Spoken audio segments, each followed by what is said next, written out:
আচ্ছা আচ্ছা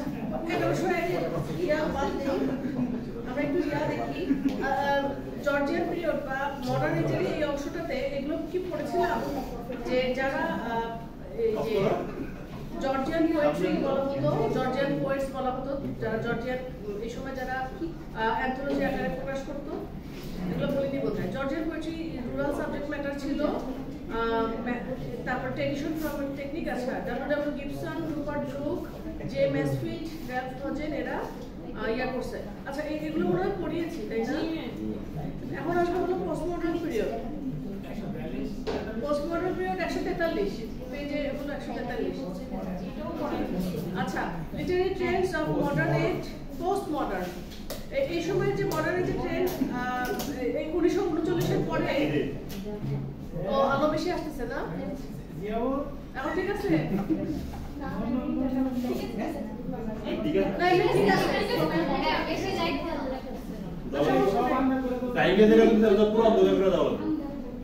না, মুভি থিয়েটার দরকার নাই, দেখতেছি না। এখন ঠিক আছে? দেখা যাচ্ছে? আচ্ছা, মডার্ন এজের লিটারি ট্রেন্ড এগুলো স্টার্ট হয়েছিল 1939 সালের পরে, যখন সেকেন্ড ওয়ার্ল্ড ওয়ার সোশ্যাল ভ্যালুগুলোকে একদম ডিভাস্টেটেড করে দিয়েছিল, ভেঙে চুরে শেষ করে দিয়েছে। 1939 সালে নতুন ট্রেন্ড ছিল ইংলিশ লিটারেচারের, সেগুলো এসেছে। Writers of this age continued to experimentation with the modernist writers, but at the same time reacted against many of the ideas implicit in modernist literature. এই সময় রাইটাররা বিভিন্ন ধরনের এক্সপেরিমেন্টেশন করতেছিল, মডার্নিস্ট এক্সপেরিমেন্টেশন, কিন্তু সেই সাথে আবার কিছু ইমপ্লিসিট আইডিয়া যেগুলো ভালো লাগেনি তাদের কাছে। মোরওভার এই সময় রাইটাররা kept on changing their theories of art, আর্টের থিওরিগুলো চেঞ্জ হয়ে গিয়েছে। As a consequence, it has become very difficult to specify the exact characteristics of postmodern literature. Postmodern literature characteristics গুলো একটু কঠিন বের করা। বিলিভ করা হয় যে পোস্টমডার্ন এজের এখন পর্যন্ত শেষ হয় নাই। এই সময় ইম্পর্টেন্ট ফ্যাক্ট ছিল ইউনাইটেড নেশন ফর্ম হয়েছে, এটা 1939 এর পরে ইউনাইটেড নেশন ফর্ম হয়েছে। Principles of the enlightenment disappears, এনলাইটেনমেন্টের একটা যে প্রিন্সিপল গুলো মুছে গিয়েছে। Westerners believe in progress and purity of knowledge ended. পশ্চিমারা যে বিশ্বাস করতো যে প্রোগ্রেসের উপরে এবং জ্ঞানের বিশুদ্ধতা, এই জিনিসগুলো ডায়েট। মাইকেল গ্রেভস এবং ফিলিপ জনসন এরা পোস্টমডার্ন আর্কিটেক্ট ছিলেন। আর্কিটেক্ট মানে স্থাপত্য শিল্পী, যারা ছবিটা করেন, প্রকৌশলী আর কি, architect. Stopped using geometric shapes of modernist architecture and brought historical styles into buildings. ওই জিওগ্রাফিক ওয়েতে, জিওমেট্রিক ওয়েতে, মানে জ্যামিতির আকারে মানে বিল্ডিংগুলো বানানো বন্ধ করেছিলেন এবং হিস্টোরিক্যাল স্টাইলে বিল্ডিং বানানো শুরু করেছিলেন। এটা ইম্পর্টেন্ট ছিল। Pop art, Andy Warhol ended the difference between high flow and low flow pop art, এটা পড়িয়েছিলাম মনে হয়।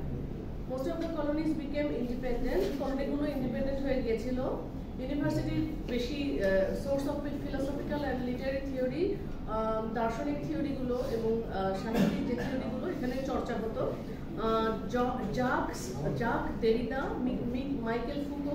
মিশেল ফুকো এবং রিচার্ড রটি এই জিনিসটা ফ্যাক্ট এস্টাবলিশ করেছিল যে ফিলোসফি শুধুমাত্র সত্য সিক করবে না, ট্রুথ সিক করবে না, বরং তারা কনসেন্ট্রেট করবেন discussing the various interpretations of reality, বাস্তবতার বিভিন্ন ধরনের ইন্টারপ্রিটেশন, সেগুলো ওনারা করে বেড়াবেন।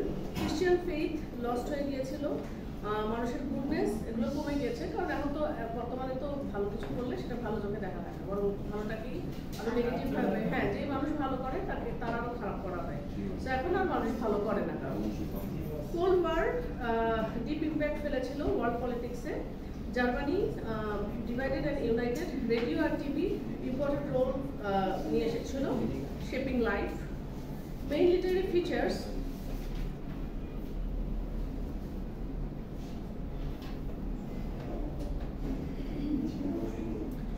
এরপরে নাই এই বইয়ের ভাষণে ইয়েতে নেই লিটারি ফিচারগুলো, জাস্ট এক পাতা। এটা আমি বলি, আপনাদের কাছে বই আছে? অরিজিনাল বই আছে? আচ্ছা, ওখানে দেখেন 148-এ মেইন লিটারি ফিচারে literary voices from across the globe আচ্ছা, Canada, New Zealand, India, Caribbean, Africa.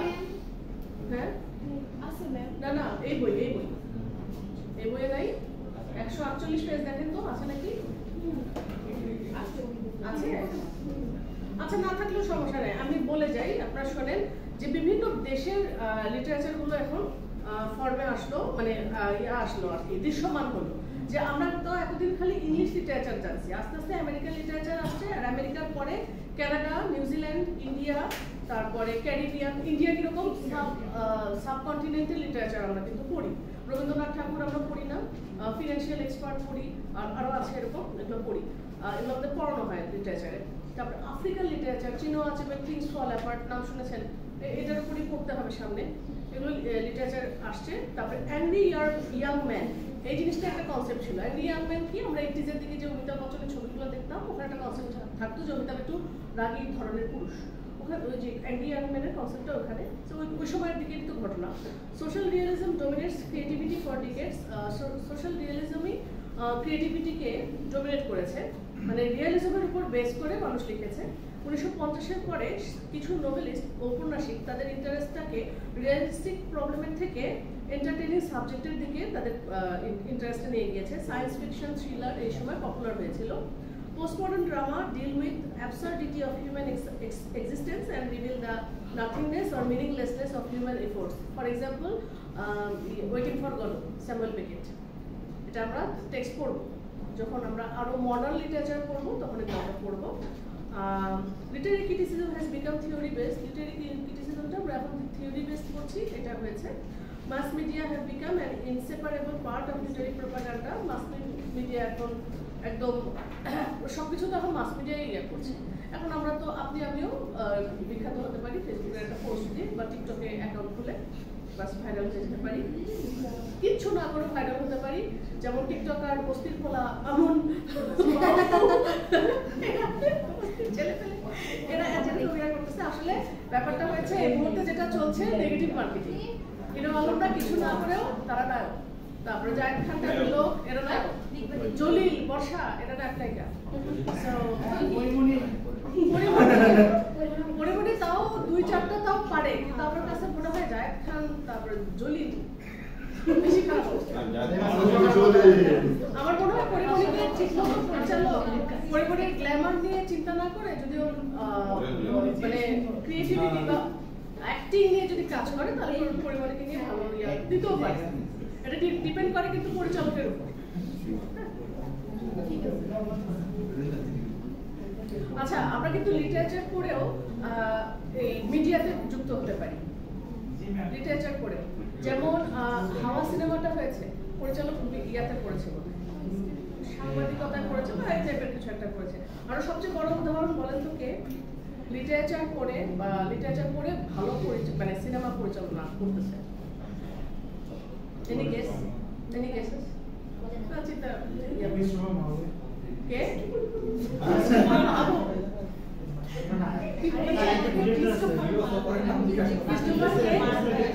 Christopher Barlow. ওর নামটা ভুলে গেছি। জি, ওনার কথা বলতেছিলাম, ক্রিস্টোফার নোলান।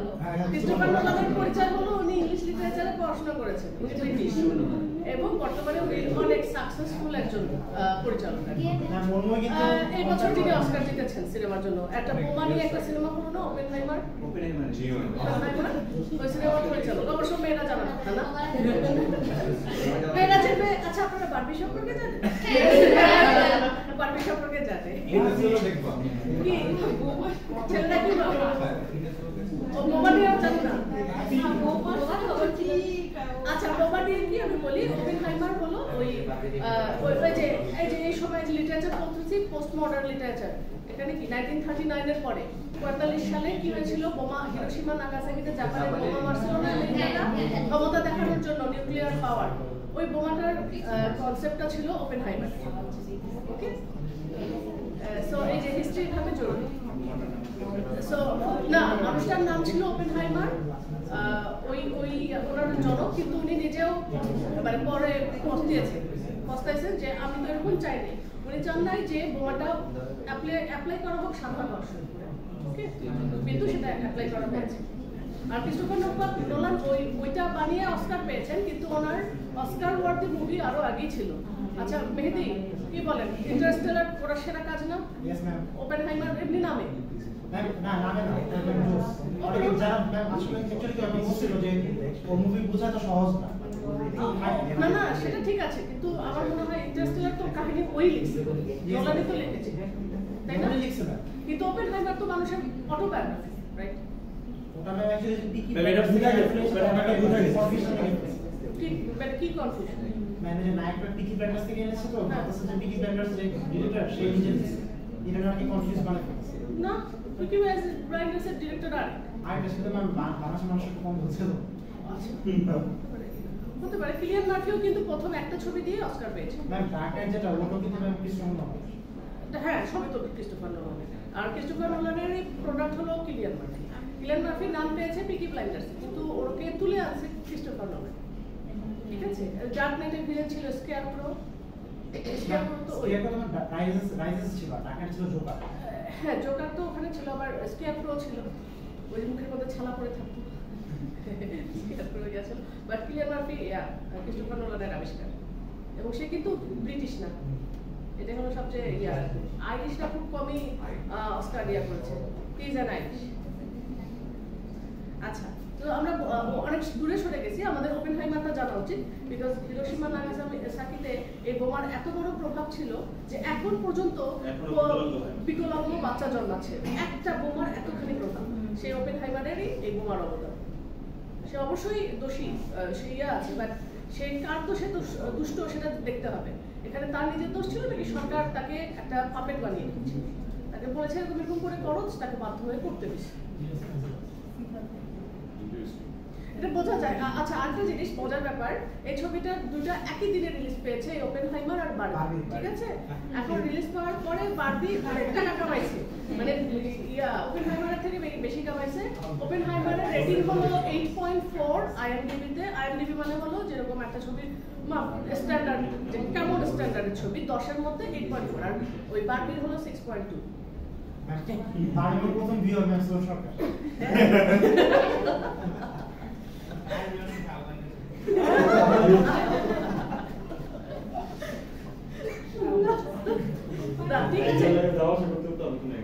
বারবি একটা কিছু পায় নাই, অস্কারে কিছু পাইছে বা কিছু পায় নাই,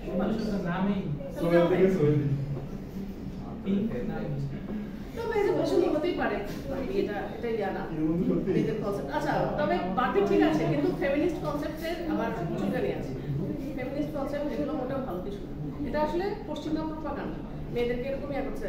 বর্তমানে যেগুলো চলতেছে, এই যে একটু পরে আসবে ম্যাস মিডিয়ার কথা বলেছিলাম, creative writing cross national boundaries in the way they never did before. আচ্ছা no philosophical theory runs for a long time, কোনো ধরনের যে ফিলোসফিক্যাল তত্ত্বগুলো বেশি দিন টিকতো না, অল্প সময় চেঞ্জ হয়ে যেত। তারপরে forms and technique frequently change throughout the period, 2 দিন পর চেঞ্জ হচ্ছে এই মুহূর্তে, ঠিক আছে? হিস্ট্রিটা ইয়াটা লিটারেচারটা। Formlessness in art replaces whatever residue of harmony আর অর্গানিক ফর্ম থেকে, মানে প্রিভিয়াস এজের থেকে যেগুলো বেঁচে যাচ্ছে সেগুলোর উপর বেস করে মানুষ লেখালেখি করেছে এই সময়। Mixed genre fragments in text and collages have come into practice, বিভিন্ন ধরনের জনরার মিক্স এরকম করে লিখেছে কবি সাহিত্যিকগণ। Diaspora writings occupy a large chunk of literary production. Diaspora writing কি? এটা সাবঅল্টার লিটারেচারের, এটা আমাকে দেখে বলতে হবে। আচ্ছা a huge number of post colonial text appear, এই যে পোস্ট কলোনিয়াল লিটারেচারের অংশ হলো ডিয়াসপোরা। পোস্ট কলোনিয়াল লিটারেচারটা বেশি জনপ্রিয় হয়েছে। কিরকম? চিনো আচেবে থিংস ফল অ্যাপার্টে দেখিয়েছেন যে ওরা বাইরে থেকে এসে, আচ্ছা প্লিজ একটু কথা কম, কলোনিয়ালিস্টরা কি করতেছে, ব্রিটিশরা কি করতেছে, নাইজেরিয়ার জনগণের উপরে নিজেদের ইয়াটা কি করতেছে, আমাদের দেশে যেরকম ব্যাপটাইজ করার চেষ্টা করে না, যে মুসলমানকে খ্রিস্টান করা, উত্তরবঙ্গেও আছে দক্ষিণবঙ্গেও আছে, বেশ কিছু মিশনারি চার্চ আছে, ওদের ইয়ে আছে, এজেন্ডা আছে, ওরকম তখনও করেছে। সো ওরা কিরকম, ওখানকার স্থানীয়রা কিভাবে ইয়া করছে, তারা কিভাবে ভেঙে গেল, এটা নিয়ে থিংস ফল অ্যাপার্ট লিখেছেন। সো এটা অনেক বড় একটা কিছু, বিকজ আফ্রিকান সাহিত্যটা কিভাবে চেঞ্জ হচ্ছে, আফ্রিকার মানুষের জীবন কিন্তু শেষ করে দিচ্ছে আর কি, তারা কনভার্ট করেছে, ঠিক আছে? আফ্রিকার মানুষ এখন খ্রিস্টান, ঠিক আছে, কিন্তু তাদের কালচারগুলো তারা যে ধারণ করে আছে, তারা যে কত কষ্ট করছে, এই জিনিসগুলো আমরা থিংস ফল অ্যাপার্টে দেখি। সো পোস্ট কলোনিয়াল লিটারেচারগুলো খুব এই সময় ফেমাস হয়েছে। Awareness of cultural exploitation grows, ওই কালচারাল এক্সপ্লয়টেশনের এগেইনস্ট একটা সচেতনতা, যে একটা কালচার শেষ করে দেওয়া, এক্সপ্লয়েট করা মানে কি, ওটাকে ধ্বংস করার একটা যে প্রচেষ্টা, ওটার বিরুদ্ধে একটা সচেতনতা গড়ে উঠেছে। Gender issues find stronger voice, এই মুহূর্তে পৃথিবীতে কি চলে, জেন্ডার ইস্যু চলে। বলেছিলাম আমি জেন্ডার ইস্যু নিয়ে কি বলেছিলাম, যে একটা নর্মাল একটা ছবি, তার মধ্যে একটা LGBTQ এর একটা উপাদান ঢুকাই দিল, একটা ওক কালচার ঢুকাই দিল। ওক কালচার কি, যে ব্ল্যাক কোনো সুপ্রিমেসি, ব্ল্যাক মানুষ সুপ্রিম। জীবনে আমরা দেখি না সিন্ডারেলা আমার মেয়েগুলা ক্যারেক্টার ব্ল্যাক হয়, আপনারা সিন্ডারেলা আমার মেক করে তো বড় হয়েছে, এগুলো কখনো ব্ল্যাক চিন্তা করলে কেমন লাগবে? সো এগুলো হলো ওক কালচার, এই জিনিসগুলো এগুলো হলো ওয়েস্টার্ন প্রোপাগান্ডা। এটা একটা নির্দিষ্ট ওয়েস্টার্ন মিডিয়ার এটা একটা প্রোপাগান্ডা, সবার না। সো এটার বিরুদ্ধে কিন্তু অলরেডি মানুষ সোচ্চার হয়েছে। আগে নেটফ্লিক্সে এগুলো ব্যাপক এই LGBTQ এর জিনিসপত্র ছিল, নেটফ্লিক্স এখন কিন্তু কমায় আছে। আপনারা এখন নেটফ্লিক্স দেখেন কত কি আর করা যায় না। এই আপনারা তো জেন জি, মানে হলো জেন জি কি 1997 এর পরে জন্ম যাদের, সো জেন জি যাদের, তাদের তো আর কি জেনারেশন 3, অনেকগুলো জেনারেশন আছে। এই ইয়াতে আমি একটা ছবি দিব না, জেনারেশনের ছবিগুলো আপনাদের সুবিধা হবে, 11 আর 12 গ্রুপে দিয়ে দিন, বুঝতে সুবিধা হবে আপনারা কোন জেনারেশনে পড়তেছেন। ইন্টারেস্টিং, সব কিছুই যে ইয়া হতে হবে তা না, এটা পড়াশোনা রিলেটেড, আপনারা জানতে হবে আপনারা কোন জেনারেশনে পড়তেছেন। আমরা মনে হয় মিলেনিয়াল বা এরকম কিছুটা, আমি আমাদের আগে একটা জানি না, আমি ছবি দিব না। আচ্ছা, gender issue find a stronger voice, themes of restlessness or free of forms characterize poetry. কোন ধরনের ফর্মহীন ভাবে কবিতাগুলো লেখা হতো। elitist language is absent, elite ক্লাসের যে ল্যাঙ্গুয়েজ ওগুলো অ্যাবসেন্ট, মানুষ সাধারণ ভাষায় লিখেছে। a wide spectrum of social issues find place, social ইস্যুগুলো অনেক ইয়া করেছে, জায়গা করে নিয়েছে। several contradictions prevail throughout the age, বিভিন্ন ধরনের বাদানুবাদ, মানে তর্ক বিতর্ক, কোনো একটা পক্ষে বিপক্ষে। এখনকার জিনিস কিন্তু এগুলোই চলতেছে, দেখেন ঝগড়াঝাটি, মারামারি, এই জিনিসগুলো এখন মানুষের হট কেক বলবো। কি ধরনের জিনিস এখন জনপ্রিয়? বিগ বস টাইপের জিনিস। এখানে কি দুটা মানুষকে ঘরের মধ্যে ঢুকাই দিয়ে ঝগড়া করো এবং সেগুলো মানুষ দেখে কমেন্ট করো আর কি, এগুলো এখন এখনকার হবে। আমরা এখন যাবো হলো উইথ দিস, আমরা এটা শেষ করলাম আলহামদুলিল্লাহ, মানে 11-12 শেষ, বাকি চ্যাপ্টারগুলো এখন বাকি আছে, বাকি আর কি ব্যাচগুলো আর কি। আমরা এখন যাব হলো মূল টেক্সটে, প্যারাডাইস লস্ট। আপনারা কি 17 and 18 সেঞ্চুরি?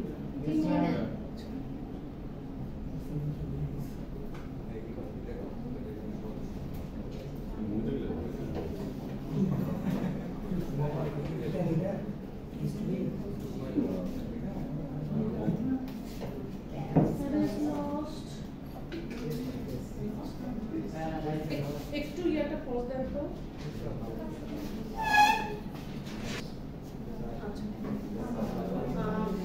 আচ্ছা, আমাদের টেক্সট এখন শুরু হবে। মেইন টেক্সট হলো প্যারাডাইস লস্ট। এটার অথর হলো জন মিল্টন। জন মিল্টন হলো ওই আমাদের নিউ ক্লাসিক্যাল এজের, যে 17 আর 18 সেঞ্চুরি। এটা একটা এপিক পোয়েট্রি, অনেক বড় লাইন, 700-800 লাইনের মতো। প্রথম পাবলিশ হয়েছে 1667-তে। টাইপ হলো এপিক পোম, জনরা হলো এলিগরি ইয়াতে লেখা। পার্সপেক্টিভ আর ন্যারেটর হলো paradise lost, third person omniscient narrator। Third person omniscient narrator মানে হলো সে যে কেউ দেখতে পারে। বই আমি দেই নাই। Readers learn that the narrator is the author, বোঝা যাচ্ছে যে বর্ণনা করছেন উনি লিখেছেন আর কি, জন মিল্টন। আর যেমন এটা বোঝাচ্ছে, এটা উনি যে বলতেছেন সেটা একটা এক্সাম্পল হলো বুক 3-তে লেখা আছে, these eyes that roll in vain to find thy piercing ray. এখানে এটা দিয়ে বোঝাচ্ছে মিল্টন ছিল অন্ধ ওই সময়, সো অন্ধত্বর ওই ইয়াটা বোঝাইছে, যার জন্য বোঝা গেছে যে হ্যাঁ এটা মিল্টনের লেখা, মিল্টনই বলছেন। টেন্স হলো প্যারাডাইস লস্টের টেন্স, প্রেজেন্ট টেন্সে লেখা। আর টাইটেলটা প্যারাডাইস লস্ট, এই নামটা কেন আসলো? Paradise lost refers to the expulsion of the first humans Adam and Eve from the Garden of Eden after they commit sin by eating from the forbidden tree of knowledge। মানে এই নামটা আসছে হলো আদম আর হাওয়ার ইয়া আর কি, এক্সপালশন মানে স্বর্গচ্যুতি। কোথাও থেকে বের করে দেওয়া, সেটা গার্ডেন অফ ইডেন। ইডেন হলো স্বর্গের যে বাগানটা, সেখান থেকে বের করে দিয়েছে। তারা একটা পাপ করেছিল। পাপটা কি ছিল? ট্রি অফ নলেজ, জ্ঞান বৃক্ষ থেকে ওই একটা ফল খেয়েছিল। Context, religion and politics. John মিল্টনের আচ্ছা এই জিনিসগুলো কি কি বলেছে এগুলো আমরা একটু পরে বলতেছি। তার আগে আরো কিছু প্রেক্ষাপট বলে নিই, একটু কনটেক্সট বলে নিই। মিল্টন প্যারাডাইস লস্ট কাব্যটি, কাব্য হলো এটা এপিক পোয়েট্রি, এটা শুরুই করেছেন কাব্যের বিষয়বস্তুর বর্ণনার মধ্য দিয়ে। প্যারাডাইস লস্ট আবার দুটো বই আছে, 1, 2, আর একটা আছে প্যারাডাইস রিগেইনড, যে ওখানে কিভাবে প্যারাডাইসটা আমরা রিগেইন করলাম আর কি, হারিয়ে আবার কিভাবে ফেরত পেলাম। তো প্যারাডাইস লস্টের 1 নম্বর বইয়ে মোট 722 লাইন আছে। Can you imagine? আমি এত বড় বই আপনাদের কি আমি কিছু কিছু লাইন বলে দিতে পারি, এখান থেকে এক্সপ্লেনেশন আসবে, আপনারা মাথায় রাখেন কি হচ্ছে না হচ্ছে, আমি বলে দিব এই লাইনগুলো কি বোঝাচ্ছে। তাহলে বলেই দেন। হ্যাঁ হ্যাঁ আমরা পড়ে না ঠিক আছে, আমি বলবো, আমি সেগুলো বলে দেবো, আমি প্রশ্ন উত্তর নিয়ে আলোচনা করব। তবে আপনাদের দায়িত্ব হলো সেগুলো টপিকগুলো বুঝে নিয়ে সেগুলো সেভ করে রাখা, আর কি বলছি সেটা একটু মনোযোগ দিয়ে শোনা, তাহলে হবে না। আর এটা বলে রাখি যে আমি যে লেকচারটা দিব সেটা হয়তো আপনারা পাচ্ছেন যারা ক্লাসে আছেন, কিন্তু যারা ক্লাসে নাই তারা পাবেন না, বিকজ এই লেকচারটা আমি লাস্টের দিকে দিব। সেই লেকচারটা ওই পাবলিশ হতে হতে মাসখানেক চলে যাবে। সো কাজেই ওই আর কেউ যে সাজেশন পাবে বা জাস্ট আমি আগেই ছেড়ে দিচ্ছি, বিকজ এখানে ওরা অনেক স্লো। যে অংশটা আপনি পড়াবেন সেটা হচ্ছে পিডিএফ ডাউনলোড আছে। আমি যে অংশ পড়াবো এই যে এটা আছে, এটা আমি করে দেবো, পাবলিশ করে দেবো। আমার মনে হয় অলরেডি দিয়েছি প্যারাডাইস লস্ট লেখা একটা আছে। আচ্ছা আরো দিব, অসুবিধা নাই। আমাদের প্যারাডাইস লস্টটা মোটামুটি তাড়াতাড়ি করতে হবে। আমাদের কোনো মানে স্টোরিজ থেকে মানে স্টোরিজ কত না, এই যে প্যারাডাইস লস্ট একটা কবি পোয়েট্রি, একটা আরেকটা আছে হলো গালিভারস ট্রাভেলস। এটা শেষ করি একটা মানিটার ক্লাসে। কিরকম থাকবে বলছি, প্যারাডাইস লস্ট থেকে ধরেন ছোট প্রশ্ন থাকলো, আর গালিভারস ট্রাভেলস থেকেও হয়তো ছোট প্রশ্ন, সব মিলায় আমি কিছুদিনের মধ্যে বলতে পারবো। ঠিক আছে, বেশি কিছু থাকবে না, বড় কিছু থাকবে না, কারণ এবার তো 30 নম্বরের পরীক্ষা। না না, এক্সামের ডেট তো আপনারা জানেন না, মিট হবে। আচ্ছা এটা হলো দ্যাটস দ্য কি কোশ্চেন। আপনাদের তো কোর্স কয়টা? 6টা। আশা করি কোরবানির ঈদের আগেই শেষ হয়ে যাবে। নাজমুল স্যার আপনাদেরকে 2 ভাগে এরকম নেওয়া হবে না। বলছে ধরলো তো মানে এটা পারে। হ্যাঁ এবার পড়তে পারে। কারণ 7 তারিখে পরীক্ষা, 17 তারিখে ঈদ, যদি একদিন করে গ্যাপও দেয় তারপরেও তো ম্যাম একটা পরীক্ষা ঈদের পরে দেয়। তাহলে 2টা করে एग्जाम নিতে হবে। 2টা করে নিবে না, রুম নেবে পাওয়া না? যায় না, 2টা করে ঝামেলা হবে। রুম পাওয়া যায় না। না না, আচ্ছা শুনেন বলি, নাজমুল স্যার সর্বোচ্চ হেল্পফুল। আমি সেই বিশ্বাস থেকেই বলেছি স্যার হয়তো ঈদের আগে শেষ করে ফেলবে। মানে আল্লাহ না করুক 2-1টা পরীক্ষা হয়তো ঈদের পর থাকতে পারে, এটা আপনাদের ভাগ্যের উপর। এখন তো সবকিছু মিলে হয় না, সব তো আর স্যারের হাতে না। হয়তো একটাই থাকতে পারে। হ্যাঁ, একটা পরীক্ষা থাকতে পারে, আল্লাহ করেন যাতে না থাকে, আশা করা যায় শেষ হয়ে যাবে। আচ্ছা এখন প্যারাডাইস লস্টটা কি নিয়ে একটু বলি। প্যারাডাইস লস্টের প্রথম 1 নম্বর বইয়ে 722 লাইন আছে। 1 থেকে 26 লাইন হলো কাব্যটার প্রলগ বা প্রস্তাবনা। প্রলগ মানে কি? প্রস্তাবনা। এখানে আর বাকি লাইনগুলোতে মিল্টন শয়তান আর নরকের অবস্থা বর্ণনা দিয়েছেন। বোঝা যাচ্ছে প্যারাডাইস লস্ট হলো আমাদের ইসলাম ধর্মের যে আদম হাওয়ার যে কাহিনীটা ওটাই, আর খ্রিস্টান ধর্ম তো ইসলাম ধর্মেরই একটা বিকৃত রূপ, আমরা তো সেটাই জানি। কিভাবে শয়তান তার সঙ্গী সাথীরা অহংকারের কারণে স্বর্গ থেকে তারা নিক্ষিপ্ত হয়েছে, একসময় তারা গডের বিরুদ্ধে গিয়ে বিদ্রোহ রেভলিউশন করার চেষ্টা করেছে, এগুলোর বর্ণনা দিয়েছেন মিল্টন। মিল্টনের মহাকাব্যের মূল বিষয়বস্তু নেওয়া হয়েছে বাইবেল থেকে, বাইবেলের ঘটনা এবং এর যে শিক্ষণীয় দিকটা এটা করে উনি একটা এপিক পোয়েট্রির একটা অ্যাটমসফিয়ার ক্রিয়েট করেছেন। কাব্যের প্রধান চরিত্রগুলো হচ্ছে গড, তারপর গডস অ্যান্ড গডেস, শয়তান সাতান, তারপরে তার সাঙ্গপাঙ্গরা ফলোয়াররা, এবং মানব জাতির আদি পিতা অ্যাডাম ও ইভ বা হাওয়া। স্বর্গের বাগান ইডেন আর পৃথিবী আর্থ, এটা নিয়ে এটার পটভূমি সেটিং। এর মূল বিষয়বস্তু হলো শয়তানের প্রলোভনে পড়ে ইভ ও পরে আদম নিষিদ্ধ ফলটা যে খেলো, যার ফলে ঈশ্বর আল্লাহ নিষেধাজ্ঞা, যেটা নিষেধাজ্ঞা ছিল, তারা সেই নিষেধাজ্ঞা করে পূরণ করার জন্য তাদের পাপের জন্য তাদেরকে পৃথিবী থেকে স্বর্গ থেকে বিতাড়িত করে পৃথিবীতে নিক্ষেপ করা হয়। তো আদি পিতামাতা এই পরবর্তী বংশধরদের মধ্যে কি ভীষণ মানে ক্রিয়েশন কি বলবো রিয়াকশন তৈরি করেছিল। তো তার আর এত কিছু হতাশার মধ্যেও তারা আশার আলো কিভাবে দেখতে পেল, তার উপরেই করে যে এটা লেখা হয়েছে আর কি। আসলে অ্যাডাম এন্ড ইভ তো স্বর্গ থেকে বিতাড়িত হয়েছে, কিন্তু তাদের মধ্যে তো অনুশোচনা আসছে এবং তাদেরকে দেখানো হয়েছে যে তোমরা এরকম এরকম করো, ক্ষমা চাও ঈশ্বরের কাছে, তাহলে তোমরা রিডেমশন বা মুক্তি পাবে আর কি। তুমি 1000 বছর পরে যা মানে আসল দোয়াটা পাইছে, লা ইলাহা ইল্লাল্লাহ মুহাম্মাদুর রাসূলুল্লাহ, সেটা এটা কিন্তু ওটার সাথে যাবে না, কারণ হযরত আদম আলাইহিস সালাম কখন আর নবী করিম সাল্লাল্লাহু আলাইহি ওয়াসাল্লাম জান্নাতের দরজা লেখা ছিল এটা কোথায়? জান্নাতের মানে দরজা আদম আলাইহিস সালাম দেখে জান্নাতের একটা দরজা লেখা আছে লা ইলাহা ইল্লাল্লাহ মুহাম্মাদুর রাসূলুল্লাহ। উনি 1000 বছর যাবত এই অন্যান্য শব্দ পড়তে কোনো কাজ নেই, কিন্তু ওটা পড়া লাস্ট ওনার মনে হচ্ছে আমি জান্নাতের দরজা এই দোয়াটা দেখছিলাম, ওটা তো বলার পরে ওনার মাকে আর শয়তান তো আগুনের তৈরি, সে কিন্তু কখনো তার কাছে মনে হয়েছে যে আমি মাটির তৈরি মানুষকে কেন সেজদা দিব, আল্লাহ তাআলা তাকে বলেছেন, তো সেটা করে নেই। আচ্ছা, মজার ব্যাপার হলো মিল্টন আসলে এই ইয়াটার মাধ্যমে একটা অ্যালিগরি, এটা একটা অ্যালিগরি, এটা অ্যালিগরি মানে হলো একটা রূপক গল্প। রূপক গল্প কি জিনিস? যেরকম খরগোশ আর কচ্ছপের গল্প, তারপরে কলস, তারপরে একটা কাক পানি খেতে পারছিল না, আস্তে আস্তে ঘুমিয়ে করে, তারপরে শিয়াল আর কাকের মতো একটা, যে শিয়াল খেতে পারতেছিল না কিন্তু কাক খেতে পারছিল, এই ধরনের গল্পগুলো কি বলা হয়, এগুলোর মাধ্যমে এক ধরনের শিক্ষণীয় মেসেজ দেওয়া হয়, ঈশপের গল্প বলে, হ্যাঁ, মোরাল একটা টিচিং আর কি। তো এই জিনিসটা এখন আমাদের সাথে কেমন মানে বাইবেল বা কুরআন যেটাই হোক সেটা অবলম্বন করে মিল্টন আমাদের কি মেসেজ দিতে চাচ্ছে, এটা হলো ইম্পর্টেন্ট। আমরা কিন্তু সবাই কাহিনীটা জানি কি হয়েছে, ইংলিশ শয়তান তার আশা পূরণ করছে, আদম হাওয়া ফলটা খাইছে, বাট এটার মাধ্যমে কি মেসেজ দিচ্ছে এটা একটু দেখি। মোট কথা, মানবতা খোঁজে মিল্টন তার কাব্যের বুকের মাধ্যমে ঈশ্বর, মানব আত্মা আর শয়তানের এই ত্রিমাত্রিক 3 ডাইমেনশনাল যে রিলেশনশিপটাকে অসাধারণ মানে খুব সুন্দরভাবে চিত্রিত করার চেষ্টা করেছেন। তো শয়তান এখানে তাহলে কি হিসেবে দেখানো হচ্ছে, যে ইভিল মানে অশুভ শক্তির প্রতীক, সিম্বল, আর নিষিদ্ধ ফল খাওয়াটা মানব জাতির সকল পাপ আর অন্যায় কর্মের একটা সিম্বল।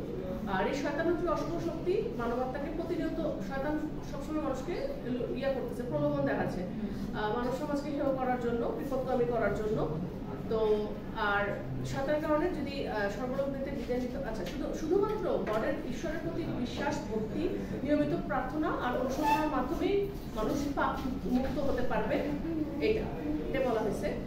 আচ্ছা, এখন প্যারাডাইস লস্টে মূল বিষয়বস্তু বাইবেল থেকে গ্রহণ করা আমরা জানতেছি, আদি মানবের স্বর্গজ্যোতির কাহিনী। এটা তো এটার মাধ্যমে আসলে কি প্রকাশ করেছে এটা বলি। পিউরিটানবাদের উত্থান ও পতন। পিউরিটানবাদের উত্থান পতন আমরা 17th সেঞ্চুরিতে পড়েছিলাম। অলিভার ক্রomwell এসেছিল ক্ষমতায়, মনে আছে? এখন আপনাদেরকে এখন বুঝতে হবে যে আমি কেন ওই জিনিসগুলো পড়িয়েছিলাম প্রথম থেকে। অলিভার ক্রomwell আসলো রাজা চার্লসের যে বংশোদ্ভূত ছেলেরা, জেমস টু, তারপরে আর ওরা যে ছিল ওদেরকে হটিয়ে, বা তাদের আগে যে আসলো ক্রomwell আসলো। ক্রomwellের পক্ষে কিছু লোক ছিল, যে ক্রomwell কি করেছিল, মানে আইন করে সব ধরনের নাটক মানুষের মানে এন্টারটেইনমেন্টের পথগুলো বন্ধ করে দিয়েছে। আর রাজা মানুষজন দুটো ভাগে, প্রথমে ক্রomwellের পক্ষে থাকলেও ক্রomwellের সাথে সাথে মানুষ বুঝলো যে মনার্কির দরকার আছে। একসময় তারা মনার্কিকে চায় নাই, রাজাদেরকে গলা কেটে হত্যা করেছে। তো এখন ব্যাপারটা হচ্ছে পিউরিটানবাদের উত্থান পতনের কাহিনী এই বাইবেলের কাহিনীর মাধ্যমে উনি মেসেজটা দিয়েছেন। এখানে ব্যাপারটা হলো মহাকাব্যের যে উল্লেখিত মানবজাতির পতনে নারীর যে ভূমিকা, এটার সাথে মিল্টনের ব্যক্তি জীবনও মিলে যায়। সো মানুষজন এলিগরির মাধ্যমে যেটা করে সেটা নিজের জীবনেরই কাহিনীগুলো উনি দেওয়ার চেষ্টা করেছেন। মিল্টন কি করেছিলেন, 35 বছর বয়সে, হি ওয়াজ 35, যখন উনি 17 ইয়ার্স ওল্ড একটা মেয়েকে, জাস্ট 38 বছর বয়সে একটা মেয়েকে বিয়ে করেছেন। তো এই মেয়েটার পরিবার ছিল মোনার্কি বা রাজতন্ত্রের সমর্থক, রাজতন্ত্র। আর মিল্টনের পরিচয় হলো সে ক্রomwellের সমর্থক, বোঝা যাচ্ছে সে পিউরিটান ছিল। ওকে, এখন বিয়ের 1 মাস পরে মিল্টনের ওয়াইফ সে বাবার বাসায় চলে যায়। পরবর্তীতে যদিও ফিরে আসছিল, কিন্তু তারপরে মিল্টনের সাথে ওয়াইফের এই বিয়েটা থেকে নেই, উনি পরবর্তীতে আরো 2টা বিয়ে করেছিলেন। তো প্রথম স্ত্রীর আচরণে উনি ওনার নারী জাতির প্রতি যে একটা ঘৃণা তৈরি হয়েছে, সেটা আর সারা জীবন তার যায় নাই। মিল্টন সারা জীবন নারীকে মানে ফিমেলদেরকে মেলদের শত্রু বলে মনে করেছেন। আসলে ওনার জীবনটা ব্যাড লাক ছিল, যার জন্য উনি মেয়েদেরকে নেগেটিভ অর্থে দেখেছেন। প্যারাডাইস লস্টের এই বিদ্রোহী শয়তান কবিরই যেন একটা মানে রূপ, শয়তানটার মাধ্যমে আসলে কবিরকে মানে মিল্টনকে এখানে নিজেকেই তুলে ধরেছেন আর কি। মিল্টনের হাত দিয়ে একটা পূর্ণাঙ্গ অখণ্ড মহাকাব্য রচিত হয়েছে। আসলে যখন লেখক নিজের দুঃখ কষ্টগুলো একটা রূপকের মাধ্যমে প্রকাশ করে, সেটা খুবই পারফেক্ট হয় ব্যাপারটা। আর মিল্টনের এই ঐক্য রচনার ক্ষেত্রে ব্যাপক, আচ্ছা অন্যদিকে বিভাজনের কাহিনীটা খুবই গুরু গম্ভীর, এখানে কোনো ধরনের হিউমার বা কমিক সেন্স এরকম কিছু নাই, রসকসহীন ভাবে। হ্যাঁ হ্যাঁ, কমিক হিউমার হিউমার হিউমার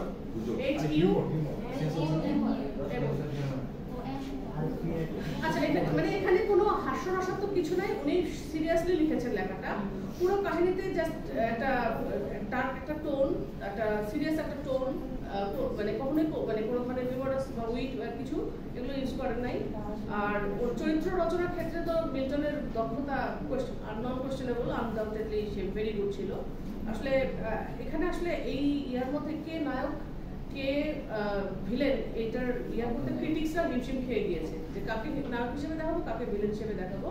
তো কেউ কেউ বলেছে যে শয়তানই বোধহয় এখানে মেইন নায়ক, কিন্তু হতে পারে না। কিন্তু আবার কেউ কেউ বলছে এটা হতে পারে না, কারণ ঈশ্বরই বা গডই হলো এখানকার মূল নায়ক। কিন্তু অ্যারিস্টটল যিনি পোয়েটিক্স নামে একটা বই লিখেছিলেন, অ্যারিস্টটলের ওই পোয়েটিক্স অনুযায়ী মানুষ সাহিত্যিকরা বিভিন্ন সময়ে কবিতা এবং সাহিত্য রচনা করেছেন। তো অ্যারিস্টটল বলেছেন যে কোনো শয়তান কখনো মহাকাব্যের নায়ক হতে পারে না। মহাকাব্যের নায়ক হতে হলে নায়ককে একজন বিখ্যাত ব্যক্তি হতে হবে, তাকে ভালো গুণের অধিকারী হতে হবে, এবং মাঝে মধ্যে ছোট একটু দোষ ত্রুটি থাকবে, যেটা একেবারেই যে থাকবে এমন না। সে খুব মহামানবও হবে না, আবার কোনো শয়তানও হবে না, আর নিজের এই ভুল ত্রুটির জন্য, নিজের ডাউনফলের জন্য দায়ী থাকবে আর কি। তো এসব লক্ষণ বিচার করে কোনো চরিত্রকে এখানে নায়কের মর্যাদা দেওয়া যায় না প্যারাডাইস লস্টে। আবার খ্রিস্টান ধর্মের মানে আর কি প্রভাব ইউরোপের মানুষের চিন্তা চেতনা একটা চেঞ্জ আনছিল আর কি। ওই সময় খ্রিস্টান ধর্ম তো ভালো মতোই ডেকে বসেছে, মানুষ তো খ্রিস্টান ধর্মেই ওখানে লিখিত। তো সেই সাথে আবার গ্রিক জীবনাচরণ, প্যারাডাইস লস্টে গ্রিক জীবনাচরণেরও একটা মিল খুঁজে পাওয়া যাচ্ছে না। শয়তান চরিত্র বিশ্লেষণের ব্যাপারে বলা যায় যে শয়তান চরিত্র সৃষ্টিতে মিল্টন শয়তানের চরিত্রে কিছু মানবিক দিকের একটা পরশ বুলিয়েছে। এই জন্যই হয়তো ক্রিটিক্সরা মনে করতে পারে যে শয়তান এখানে হিরো, কারণ শয়তানের কিছু ভালো দিকও উনি তুলে ধরেছেন। তো মানুষের হৃদয়ের যে একটা ওয়ার্মথ বা উষ্ণতা যেন একটা শয়তানের মধ্যে ছিল, এটা এরকম মানবিক অনুভূতি দিয়ে সে যে ঈশ্বরের বিরুদ্ধে সোচ্চার হয়েছে এই জিনিসটা দেখিয়েছেন। তো আবার শয়তান যে শয়তান সেটা আবার ভুলে যান নাই, শয়তানকে ঠিক শয়তানের মধ্যে উপস্থাপন করা হয়েছে। আর জাস্ট এটা একটা শয়তানের একটা ব্যক্তিগত প্রতিহিংসা আমার গডের এগেইনস্টে আর কি। তো আসলে শয়তান তো কোনো ন্যায় নীতির দিকে তাকায় ঈশ্বরের বিরুদ্ধে করে নাই শয়তানের, কিন্তু হি ওয়াজ রং, সে ভুল ছিল, নীতিহীন একটা চক্রান্তকারী জীব। তো শয়তান কেন ঈশ্বর কর্তৃক স্বর্গ থেকে নিক্ষিপ্ত হয়েছিল সেটা কোনো ইঙ্গিত এখানে কবি দেন নাই। তবে স্বর্গ থেকে নরকে নির্বাসিত হওয়ার জন্য তার যত ধরনের ক্রোধ আর রাগ, যে আমাকে কেন স্বর্গ থেকে বের করে দেওয়া হলো, আমি তো সুপিরিয়র, এই যে আমি সুপিরিয়র, এই ইয়াটাই শয়তানের ভুল ছিল। কারণ শয়তান যদি মেনে নিত, বশতা স্বীকার করতো মানুষের অ্যাডামের বা মাটির তৈরি অ্যাডামের, তাহলে এই প্রবলেমগুলো হতো না। তো শয়তান অবশ্যই প্রশ্নবিদ্ধ, শয়তানের কাজ না, শয়তান আগে শয়তান ছিল না, সে বছর অনেক বছর ধরে ঈশ্বরের বা গডের প্রার্থনা করে গিয়েছে। হ্যাঁ এগুলো আছে, লিটারেচার আপনি দেখতে পারেন, দেখতেই পারেন। আমি কিন্তু বলেছি আপনাদের সবকিছু এক্সপ্লোর করতে হবে, গল্পের বই উপন্যাস পড়া থেকে শুরু করে যে কোনো ধরনের আইডিয়া হবে। হ্যাঁ কোথায় ইউটিউবে আছে, ইউটিউবে অ্যাভেলেবল? নেটফ্লিক্স তো আর এখানে আসবে না, ইউটিউবে থাকলে তাও। যেমন ইউটিউবে ক্লাসিক বেশ কিছু মুভি আছে, যেমন প্রাইড এন্ড প্রেজুডিস, আপনারা পড়েন না বা কখনো পড়বেন? Pride and Prejudice, Pride and 19th century literature আছে আপনাদের সামনে, থাকবে ওখানে থাকতে পারে প্রাইড এন্ড প্রেজুডিস। সো ওইটার কিছু ক্লিপিংস আছে, ইউটিউবে আছে, দেখানো যায়। প্রাইড এন্ড প্রেজুডিস আবার 90s এও একটা বানিয়েছে মুভি, আবার 2005 এও একটা বানিয়েছে। 90s একটা ক্লাসিক, ওটাই সুন্দর বেশি। পরেরটা আচ্ছা ম্যাম একটা কোশ্চেন ছিল। হ্যাঁ শয়তানটা হচ্ছে ফার্স্টে ভালো ছিল, জি কিন্তু ও যে আদম আলাইহিস সালামকে মানবে না বা চিন্তা করবে না, বাট ওরে কোন শয়তান? হ্যাঁ ও কি কোন শয়তানের কাছে ছিল? ও ওই যে শয়তানের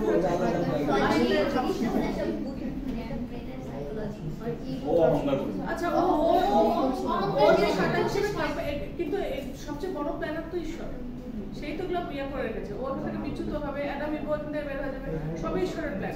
এমনকি এটা বলা হবে শয়তানও নাকি সবসময় নরকে থাকবে না, একটা সময় সে তাকে মাফ করে দাও অ্যাকর্ডিং টু আওয়ার রিলিজিয়ন। মানে এটা প্রি প্ল্যান আল্লাহ আল্লাহর প্রি প্ল্যান সব প্ল্যান তো আল্লাহ। সব তো আল্লাহরই থাকে। সো আল্লাহ তাআলা যেটা চেয়েছেন সেটাই হয়েছে, সেটাই হবে। ওনার হুকুম ছাড়া গাছের পাতাও নড়ে না, শয়তানও এরকম ভাবে ভেবেছে। একটু মিস্ট্রিয়াস লাগে, হ্যাঁ কেমিস্ট্রি মানে রহস্য লাগে আর কি জিনিসটা। হ্যাঁ, ডিপলি থিঙ্ক করতে গেলে হতে পারে, বাট এভাবে হয়েছে। হ্যাঁ এটাই ধর্ম নিয়ে ইয়া করতে গেলে নিঃসন্দেহে যদি আমাকে বলা হয় যে ধর্ম পালন করুন, সেটা হয় মানুষের মধ্যে কনফিউশন থাকতেই পারে। আচ্ছা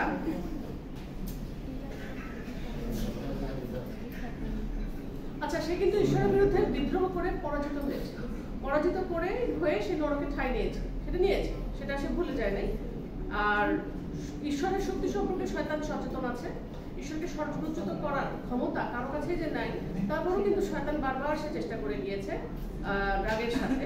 তো অনেকে মনে করেন যে মিল্টন মন প্রাণ উজাড় করে যে শয়তানকে সমর্থন করে আসলে মোনার্কি বা রাজতন্ত্র এটার বিরুদ্ধে নিজের জ্বালা মিটানোর জন্য উনি এরকম করে লিখেছেন। আসলে সেই শয়তানের ক্যারেক্টারটা হলো মিল্টন লিখেছে। আর মিল্টনের প্যারাডাইস লস্টের কাহিনী বাইবেল থেকে গৃহীত হলেও এটা জাস্ট গ্রিক ও রোমান সাহিত্যের আদর্শে উজ্জীবিত আর কি। গ্রিক আর রোমান লিটারেচারের যে আইডিওলজিগুলো উনি এখান থেকে নিয়ে লিখেছেন প্যারাডাইস লস্ট। আর মিল্টনের 1660 থেকে 1674 সালের সময়টা ছিল খুব একটা সংকটপূর্ণ সময় মিল্টনের জন্য। এই সময় যেটা হয়েছিল যে 1660 থেকে 1674 মধ্যে প্রজাতন্ত্রের রাষ্ট্রের যে অভ্যুদয় ছিল, মানে অলিভার ক্রমওয়েলের যে রাজ্যটা ছিল সেটা ভেঙে গিয়েছে, সেটা গিয়ে আবার মোনার্কি নতুন করে জাগ্রত হয়েছে, যেটার জন্য উনি খুব হতাশ হয়ে গিয়েছিলেন। উনি আসলে একটা ট্রানজিশনাল পিরিয়ড ছিল 1660 থেকে 74 পর্যন্ত, এই 14 বছর।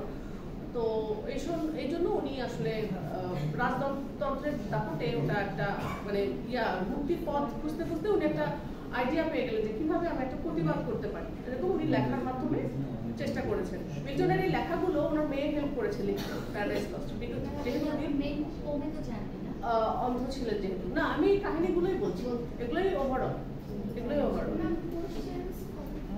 কোয়েশ্চেন দিব লাস্ট ক্লাসে, ধরেন এই মাসের শেষে বা লাস্টে।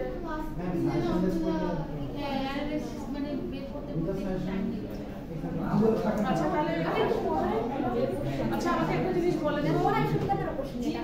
হ্যাঁ মানে পড়ানো শুরু করলাম আজকে হিস্ট্রি শেষ করে, আজকে কেমন ধরছে আমার প্রশ্ন দেন।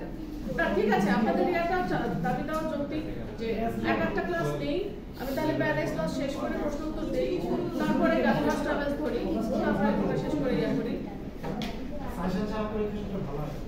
হ্যাঁ সাজেশন ছাড়া, হ্যাঁ সাজেশন দিব, সমস্যা না। অবশ্যই আপনারা ম্যাচিউর মানুষ, তারপরে তার এখন সাজেশন দিতে হচ্ছে আমাদের।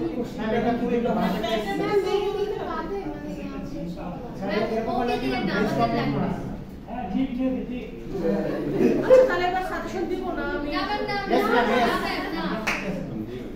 আচ্ছা সেটা পরে দেখা যাবে। আচ্ছা এই ইয়াগুলো এভাবে করে উনি লিখেছেন 1658 সালে লিখে 65 খ্রিস্টাব্দে লেখা শেষ করেছে এবং 67 লেখাটা পাবলিশ করেছে।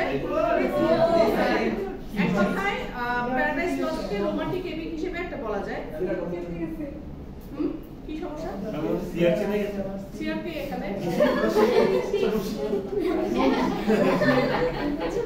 এবার আমি ইয়াতে যাই। আচ্ছা এই যে জন মিল্টন নিজেকে একজন প্রোটেস্ট্যান্ট মনে করতেন, প্রোটেস্ট্যান্ট খ্রিস্টান, ও শুধু পিউরিটান না উনি প্রোটেস্ট্যান্টও ছিলেন। উনি ইংল্যান্ডের যে রুলিং অ্যাংলিকান চার্চ ওটার এগেইনস্টে ছিলেন। অ্যাংলিকান চার্চ কার ছিল? রানী এলিজাবেথ ওয়ানের করা যে একটা চার্চ ছিল না, ওটার এগেইনস্টে ছিলেন। উনি মোনার্কির উপরে ওনার বীতশ্রদ্ধ ছিলেন। উনি আসলে অলিভার ক্রomwell-এর যে পিউরিটানিজম ওটার প্রবর্তক ছিলেন, এটা তো সমর্থক ছিলেন। আর অলিভার ক্রomwell-কে he supported English soldier who led parliamentary forces in the English civil wars and who overthrew Charles ওয়ানকে যিনি ইংল্যান্ড থেকে বের করে দিয়েছিলেন। হ্যাঁ, নরওয়ে। এটা উনি কি ওনার একদম লাস্টে এজে যে লিখেছেন, যেহেতু উনি অন্ধ ছিলেন। হ্যাঁ, মোটামুটি মধ্যযুগে ইয়ার পরে লিখেছে, পরিণত বয়সে লিখেছে। অন্ধ ছিল, তার মেয়ে তাকে হেল্প করেছে লিখতে, লিখে দিয়েছে। অন্ধ যেহেতু কারো তো হেল্প লাগবে। উনি বলেছে আমার মেয়ে লিখেছে। হ্যাঁ, এরকম ইয়ে হয়েছে। আচ্ছা, আর হলো মিল্টন ফ্লেড। আচ্ছা, উনি আবার দেশ থেকে পালিয়ে গিয়েছেন। পালিয়ে গিয়ে তারপরে উনি লেখালেখি করেছেন। উনি বেশ কিছু পলিটিক্যাল যে পুস্তিকা, মানে প্যাম্পলেট মানে পুস্তিকা, জীবনে লিখেছেন। এবং উনি স্ট্রংলি বিলিভ করতেন যে প্রত্যেকটা মানুষের ফ্রিডম বা স্বাধীনতার জন্য উনি ইয়া করেছেন। আর বিয়ের কনসেপ্টটাকে উনি মানে বিয়ের কনসেপ্টে বিশ্বাসী ছিলেন না। মিল্টনের কাছে god was the only true king, মানে তার কাছে গডই একমাত্র কিং, রাজা রানী কেউ এরকম কিং না। আর এনি হিউম্যান মোনার্ক ওয়াজ অটোমেটিক্যালি আ টাইরান্ট, স্বৈরাচারী। রাজতন্ত্র মানে হলো স্বৈরাচারের সমর্থক। আবার এই যে ধর্মগুরু ছিল ওরাও ব্যবসায়ী তার কাছে মনে হতো। আর ইংল্যান্ডের লিডারদেরকে আনওয়ার্দি মনে হতো, অযোগ্য মনে হয়েছে। এবং তার যে পলিটিক্যাল প্যাম্পলেটগুলো সেখানেও উনি এগুলো দেখিয়েছেন। Readers have long been interested in Milton's views on religion, given the religious subjects of Paradise Lost. মিল্টনের যে ভিউগুলো এটা রিডার্সরা সানন্দেই গ্রহণ করেছে। মিল্টন নিজেকে একজন প্রেসবিটারিয়ান, একটা প্রোটেস্ট্যান্ট প্লাস প্রোটেস্ট্যান্টেরই একটা অফশুট অফ অ্যাংলিকান চার্চ থেকে আরেকটা নতুন একটা কনসেপ্ট আর কি। উনি ক্যাথলিসিজমকে উনি বিশ্বাস করতেন না। ক্যাথলিক কারা, যারা গোড়া খ্রিস্টান, একদম ফান্ডামেন্টালিস্ট যারা, ওদেরকে বিশ্বাস করতেন না। He use and the use of bishops and priest whom he found to be corrupt, মানে এই যে ধর্মগুরুদেরকে উনি করাপ্টেড, দোষী মনে করতেন। উনি বিশ্বাস করতেন যে separation of Anglican church into other Protestant groups was a good thing. Anglican চার্চের মাধ্যমে রানী এলিজাবেথ যেটা করেছিলেন ওটা ভালো কিছু ছিল। এবং উনি তাদের ফেলো প্রেসবিটারিয়ান যে সমর্থক ছিল তাদেরকে বলেছিল বি দেয়ার ওন চার্চ, তাদেরকে নিজেদের চার্চ বানাতে বলেছিল। তো করলো পরবর্তীতে চার্চ ওরা বানালেও মিল্টন ওইখান থেকেও সরে এসেছেন, যে চার্চের কনসেপ্ট থেকে উনি চলে আসছেন। কারণ ওখানে যারাই থাকবে, ক্ষমতায় যারাই যাবে, তারাই অপব্যবহার করবে, এটা মিল্টনের কাছে মনে হয়েছে। সেটা পপুই হোক, ক্রিস্টি হোক, আর রাজা রানী হোক।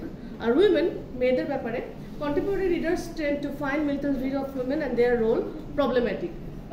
মিল্টনের একদম ছিল হলো যে আজকালকার সিনেমার যেরকম মেয়েদেরকে নেগেটিভ ভাবে দেখায়, এনিম্যাল সিনেমা যেরকম দেখিয়েছে, মেয়েদেরকে উনি ভালোভাবে দেখেন নাই, বোঝাই যাচ্ছে ওনার বিবাহিত জীবন সুখের ছিল না। এই বাইবেল থেকে উনি নিয়েছেন যে মহিলারাই ছেলেদের ডাউনফলের জন্য দায়ী। ওই ফলটা তো খাওয়াইছে মহিলাই, সন্তান তাহলে হয়ে গেল। তার চেয়েও বড় কথা, এটা প্ল্যান করেছিল কে? গড। তার ব্যাপারে কি বলবে?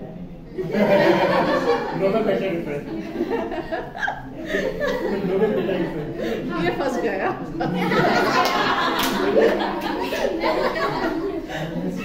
अच्छा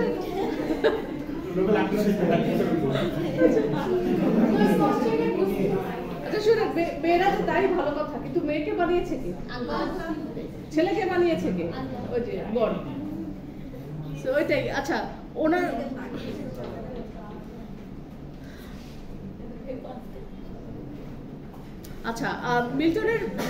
মিল্টন কিন্তু বিয়ের কনসেপ্টটা মানতেন না। কিন্তু এখানে একটা জিনিস আছে, মিল্টন না মানলেও বা ওনার জীবন প্রবলেমেটিক হলেও উনি বলেছেন যে আসলে বিয়ের যে আর কি মূল কি, কনসেপ্টটা কি, বিয়ে কেন করা হয়? বাচ্চা বা রিপ্রোডাকশন বা ফিউচার জেনারেশনের জন্য। এই জিনিসটা উনি মানতেন না। এটা হ্যাঁ, সেগুলো তো অনেক কিছুই আছে যে মানুষ ঝামেলা দিচ্ছে কাঁধে, কিন্তু মিল্টনের কনসেপ্টটা ছিল আর ভালো পিওর ছিল। উনি মনে করতেন যে বিয়েটা শুধু বাচ্চা কাচ্চা না, কম্পেনিয়নশিপটাও ম্যাটার। কারণ উনি সাহচর্য পান নাই। একটা অপোজিট জেন্ডার তাকে যে তার জীবনে তার পাশে থাকবে, দিবে। বিয়ের কনসেপ্টটা কিন্তু খালি যে আমরা মনে করি বাচ্চা নেওয়ার, নট নেসেসারিলি। এটা একটা লাইফ লং কম্পেনিয়নশিপ। একটা সময় আপনার বাবা মা সাথে আপনার কি থাকে একটা বয়সে, সেটা একটা ছেলেরই হোক বা মেয়েরই হোক, তখন একটা সাহচর্য লাগে। বন্ধু বান্ধব তারাও বিয়ে করে, তার আলাদা, ভাই বোন তারাও আলাদা, তাদেরও বিয়ে শাদী আছে। সো লাইফ লং ফ্রেন্ড কিন্তু কম্পানিয়ন বা সাহচর্য ওই একটা ছেলের সাথে একটা মেয়ে বা একটা মেয়ের সাথে একটা ছেলে। সো হাজব্যান্ড ওয়াইফের কনসেপ্টটা এখান থেকে, it's not only merely about offspring, not only about giving birth, child birth. Okay, তো মিল্টনের ইয়াটা ঠিকই ছিল। Epic poetry, classical Greek epics ছোটবেলা থেকে উনি লিখতেন, তাহলে ক্লাসিক্যাল গ্রিক আর রোমান লিটারেচারের উপরে ওনার হাত ছিল একটু একটু। আর হলো যে প্যারাডাইস লস্টের সাথে গ্রিক এপিকের কিছু মিল পাওয়া যায়, যেমন হোমারের ওডিসি, ইলিয়াড, ভার্জিলস ইনিড। আচ্ছা, এখন তো আসলো পান্থা, এই যে 70 আমি গ্রিক লিটারেচার পড়াচ্ছিলাম, মনে আছে?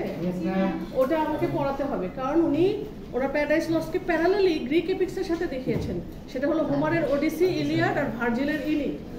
ওকে, এই জিনিসগুলো কিসের উপরে? ট্রয় যুদ্ধ এবং অন্যান্য যে ইয়াগুলো আর কি। ইলিয়াড হলো ট্রয়, ওই যে একটা সিনেমা আছে না, ওই সিনেমাটা, ওটা আপনাকে দেখতে হবে। ভার্জিলের ইনিড, ওটা একটু টেক্সট দেখেন বা এগুলো ইয়া পাবেন, আইডিয়া পাবেন। তারপরে এই যে গ্রিক এপিকের, আচ্ছা আর বেশিক্ষণ নাই, এইটুকু। ঠিক আছে ঠিক আছে।